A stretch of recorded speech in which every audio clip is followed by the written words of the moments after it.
कोल्हापूरहून 25 किलोमीटरवर असलेल्या कसबा बीडच्या पुढे निसर्गाच्या कुशीत हे आहे सातेरी मंदिर व सातेरीचा महादेव। आख्यायिकेप्रमाणे बीडच्या पाटलाच्या 7 लेकी इथेच गुप्त झाल्या आणि म्हणूनच या मंदिराला सातेरी असे नाव पडले।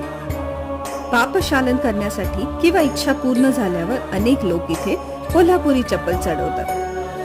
या छोटेखानी मंदिराच्या मागेच असलेल्या उंच डोंगरावर महादेवाचं मंदिर आहे।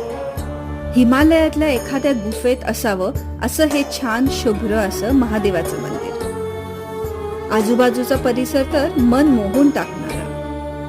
महादेवाच्या मंदिरामागेच आपल्याला गणपती व पार्वती यांचीही छोटीशी मंदिरं पाहायला मिळतात। हिरवागार निसर्ग आणि शांतता याचे अनोखे मिलन इथे आपल्याला पाहायला मिळते।